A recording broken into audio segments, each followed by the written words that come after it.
was interested or he was happy with the results, so he asked me to come back.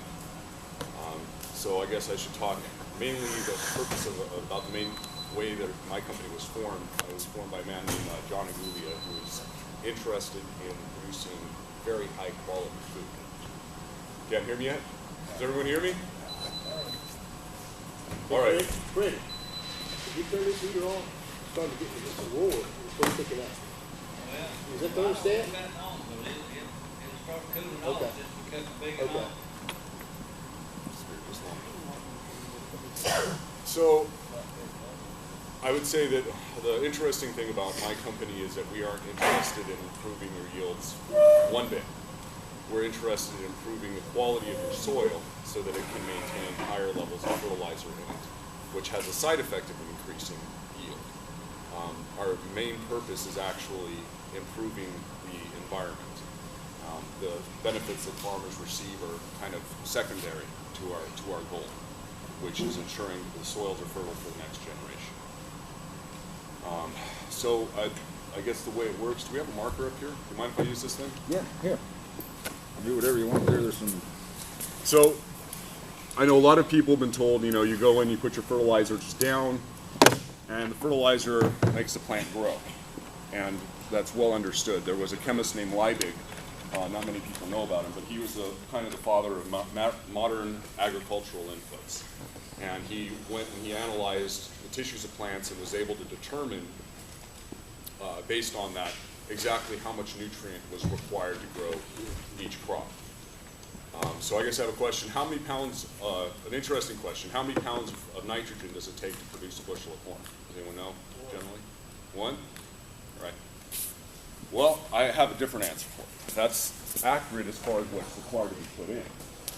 But I'm going to take you through a little bit of math. What generally people say about 6.25% nitrogen in the corn, correct?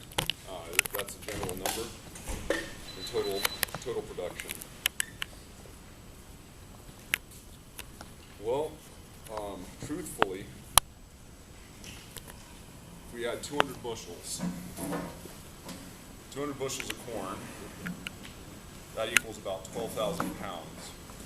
The interesting thing I would say about my product is last year I grew an acre of corn with no nitrogen input. At the end of the year, I ended up with more nitrogen in the soil than I had to start with. And you'd say, well, that's impossible, right?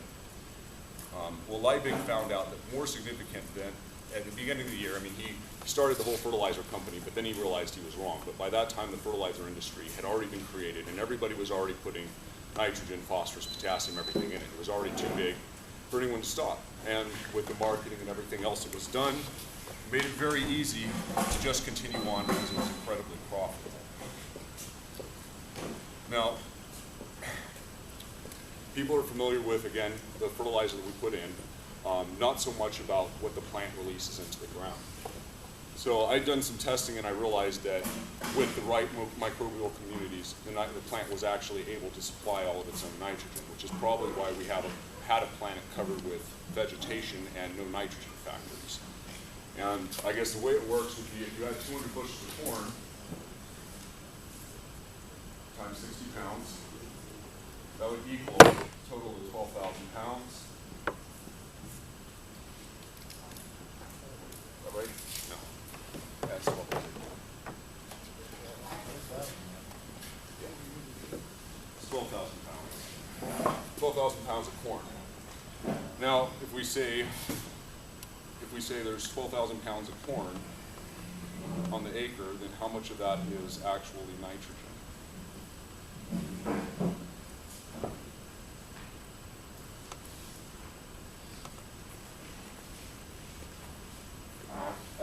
At a high nitrogen level, that'd be 7.25%.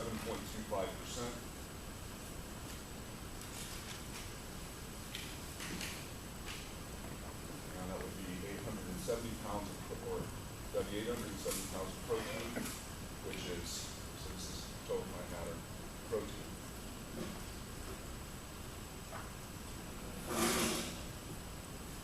And this would be times 0.65 is the conversion from protein to nitrogen. That would be total 54.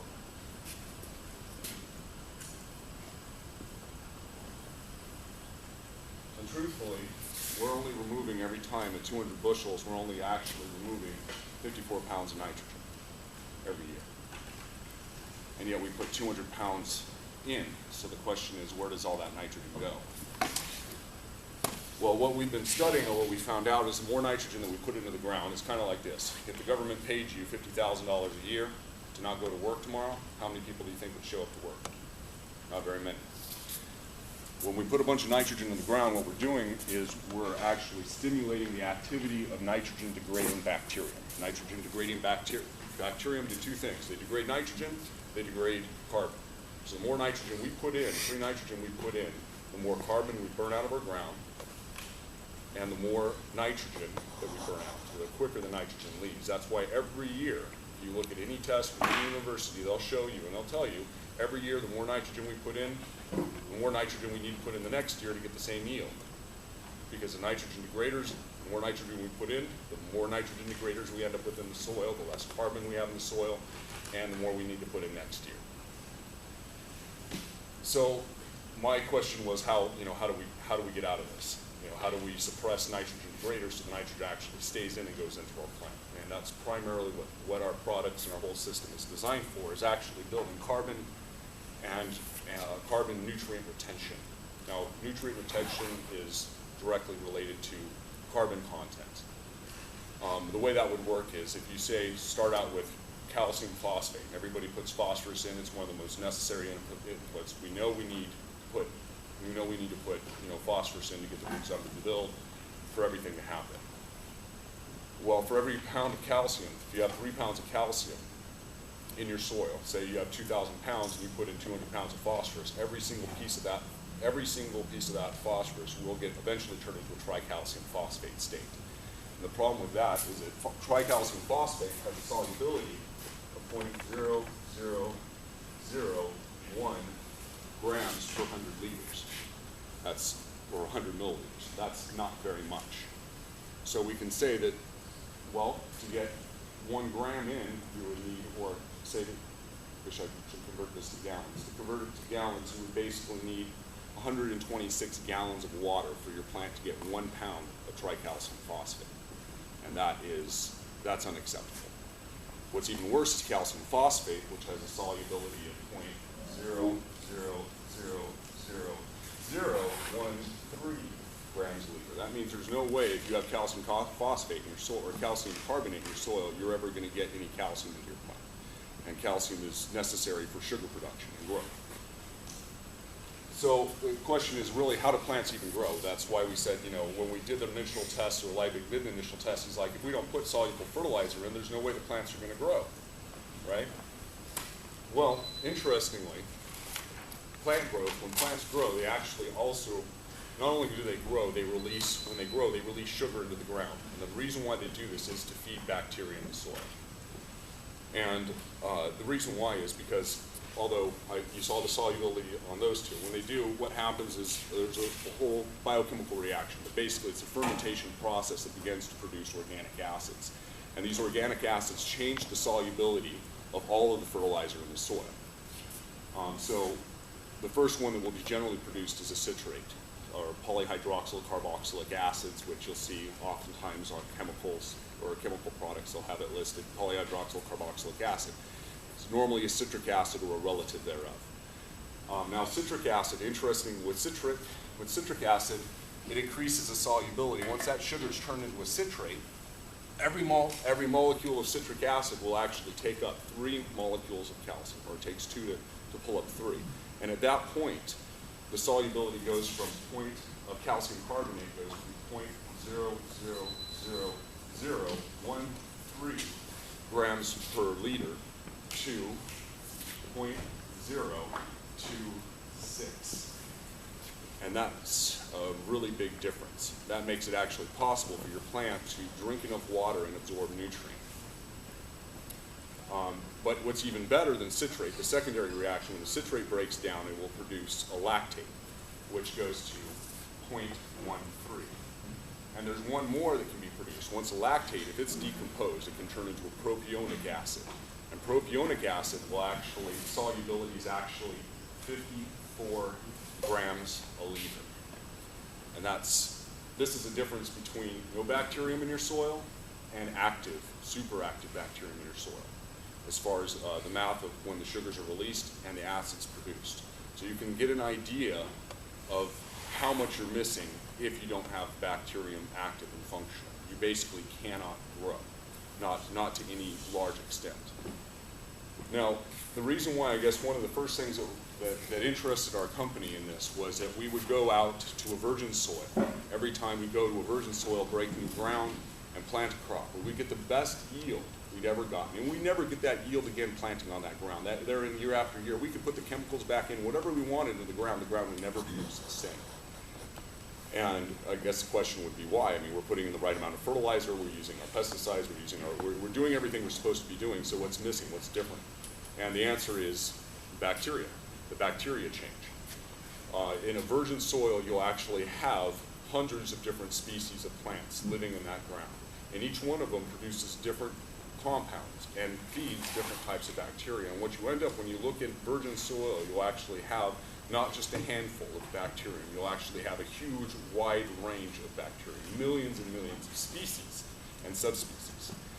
And that is, most of them are just about impossible to classify or to isolate. They can't actually be classified or isolated. And so what my company has done is gone to produce a product that is not just a handful of bacteria in the bottle that you spray down, but rather the entire biomass that exists in virgin soil, and recreate that same kind of growth that we get when you first break a new ground, you first plant a new soil, that first year's crop. And we have been quite successful at it. I don't like to toot my own horn so much, but if you want to talk to Robert Lawson, he's witnessed at least 1 year's effect of it, of the biologicals applied. The main effects that we can see is an increase in the overall availability of nutrients, where your nutrients aren't going down every year, but they're actually building as the ground builds. The root depth increases every year as the ground builds.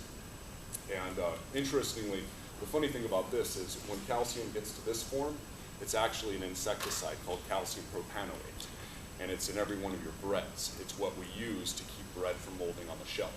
Well, that should be produced in the soil and be being absorbed by the plant, and should end up in every single seed of corn and wheat that you have. That seed should not rot if the proper biological action is happening. And I think that's about all I have to say. I hope this was informative and perhaps educational or entertaining somewhat. Thank you.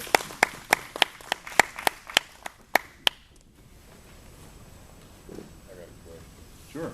When you use the sprays we're using today, a lot of people use water from municipality, which has chlorine in it. Mm-hmm. What does that chlorine do to your product? Well, generally, if someone's using chlorine, I'll have them use a water filter, or we have a device for that.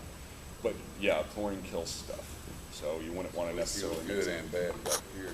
Well, the problem with it is that the chlorine actually binds on humates in it, which I use as carriers for the bacteria, and when the chlorine interacts with a humate molecule, it creates some undesirable compounds. In fact, I would not use chlorinated water with any human type product, which most of the ones that I've seen around here have that in it, or even any product with sugar in it.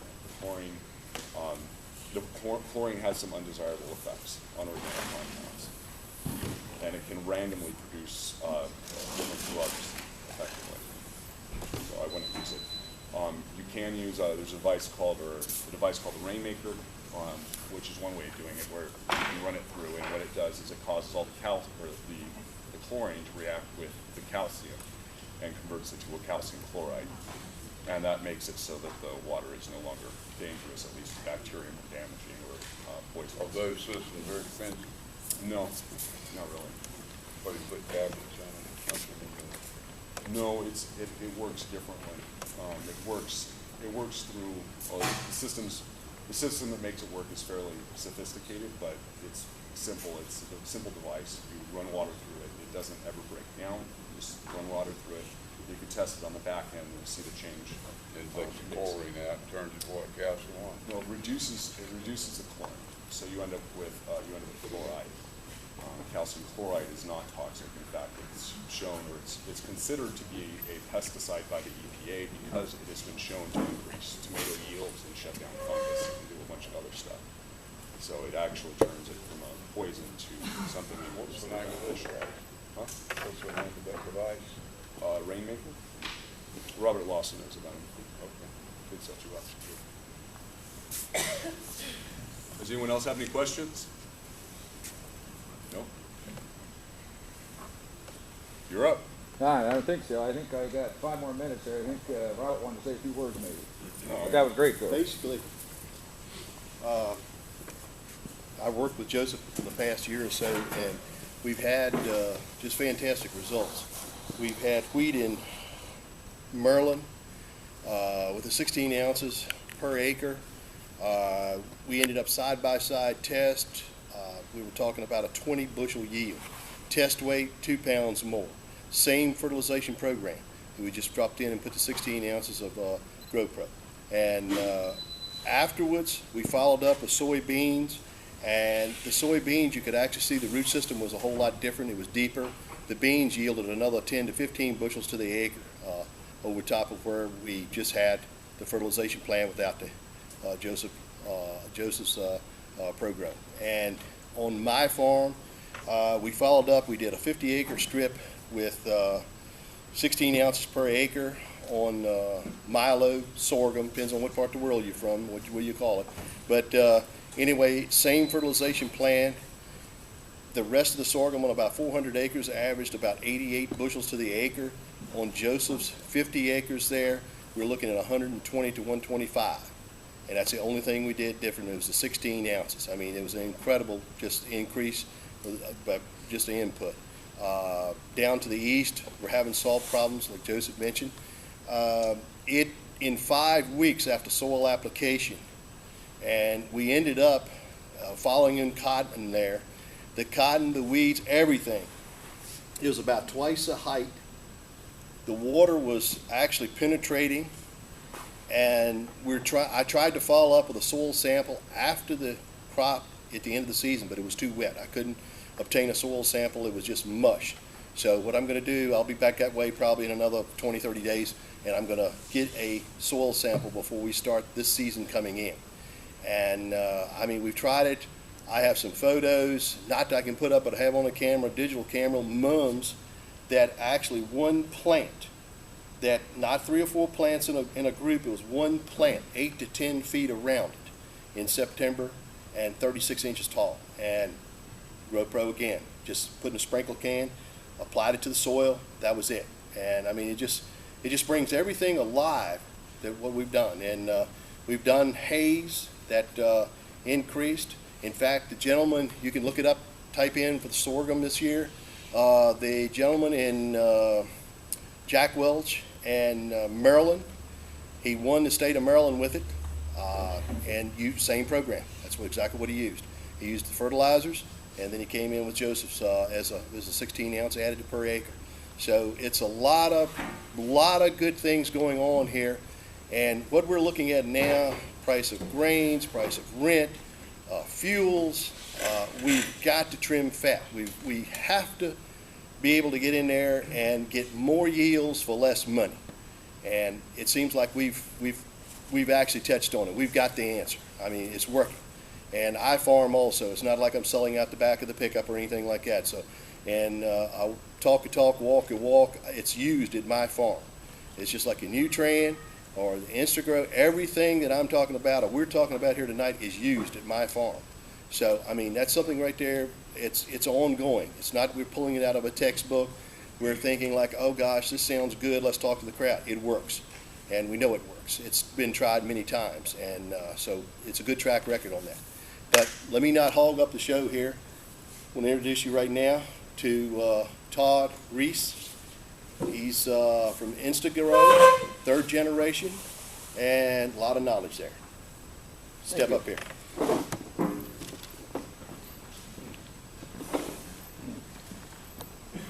Well, good evening to everybody, and thanks for the invitation. I'm glad to be here today and be able to share some of our story with our company. And from what I heard from the gentleman earlier, a lot of what they're doing seems to be on the right track, but obviously it's going to take time to get us into that position to where we can do that, and on some of that, but I like what I hear. First of all, my name is Todd Reese, as he said. I was raised on a farm. We still farm a little over 3,000 acres. Used to raise about 3,500 head of cattle and some hogs, so actually I got to do a little bit of everything, even some sheep. My uncle kind of raised 1,000 head of ewes. I think he got tired because they didn't kick quite as hard as the cattle did, see, so we took care of the cattle side and he took care of the sheep side. And raised up on that, and then I've been in the liquid plant food since, about 26 years now. Personally recommending programs for about 24. I'm not going to get bit by that guy, sorry. I know he's good. Wasp up here. Hey, is that a sign of spring coming? Because I'll tell you what, I'm a little concerned about it. It's pretty cold this year, isn't it? That's for sure. The Instagrow liquid plant food has been around, actually my grandfather, Alan Farrow. It'd be nice if he'd join me. Him and I used to go around and do meetings for years. And he's going to be 87 this year. Still goes in the office and works about 8 hours a day. And I really enjoy having him. He was actually in the beginning of True Solution Plant Foods. How many of you guys here use True Solution Plant Foods or homogenized? Anybody? 31818, 918-9, 515-15? 44 years. 44, you got some of you guys using them? The rest of you guys dry fertilizer, or what do you use it? Nobody's farming? No fertilizer, huh? Just manures. Urea 4600. Urea 4600. What else do we use here today? Or potash. What's your guys' potassium source? Nobody broadcasting that either? No potash or phosphates? Pardon me? 10, 20, 20 dry. That's the most common one. I'm going to write that down, keep a note of that. I could say I use urea, orthophosphoric acid, and potassium hydroxide primarily, and then a whole range of other microminerals, sulfated forms. Fantastic. Well, as I mentioned, my grandfather was in the beginning of True Solution Plant Foods back in 1949, and he worked with a company, he built another company that was in the United States and Canada and other countries until 1975. He left there as president and chairman of the board. We started Instagrow Liquid Plant Foods in 1978, and our idea behind agriculture and looking at soils is how can we take care of the soil and produce crops in a very positive way, which high yields, good protein, and take care of our soils too. Because soils are important. How many agree with the soils? Are the soils important to us or not? It's number one. That's right. And we got to take care of them better than what we have been. And I kind of blessed with the job I've got because I get to travel. I don't get too much past Kansas right now, but from Kansas back to the east, all the way up to the north, and a couple parts of Canada. So I get a wide range of working with farmers between corn, soybeans, tobacco, cotton, a little bit of rice, and wheat, which, by the way, it's good to see the market up a little bit today. We all agree on that, right? I still think we're going to see corn in the low fives, 530, 540. It's better than what I heard because I've kept been telling them for the last 3 months that corn's going to go down to 350, but I don't believe that. We're right now at today. I think if everybody else has the same one, what was it? Closed at, by golly, corn closed at $4.89. Of course, that's Chicago. So what is it, 30 cents or 50 cents here? Different. Or you guys only 10 cents in Chicago price? 80? Oh my. Where's the train track at? Is it a little farther down the road, or? Yeah, it is a long ways from Chicago, isn't it?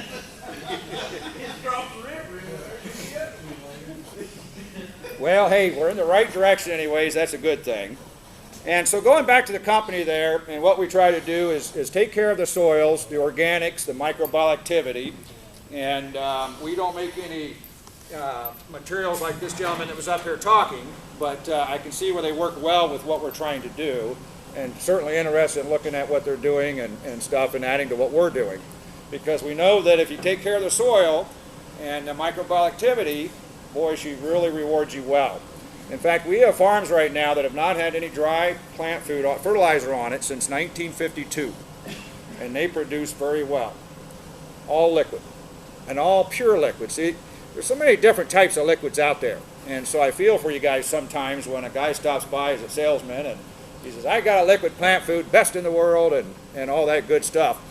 And so there's a lot of different ones out there, and which ones really work the best for you. Well, I can tell you some of the things to look out for. And you want to look out for orthophosphoric acid. Okay, that's the only type of phosphate that a plant can absorb immediately. Everything else has to go through a chain reaction to become soluble. Orthophosphate acid is soluble. In fact, we did work with Michigan State University, oh my, it's been quite a few years ago. And the Atomic Energy Commission, this is before all the MRI machines and everything.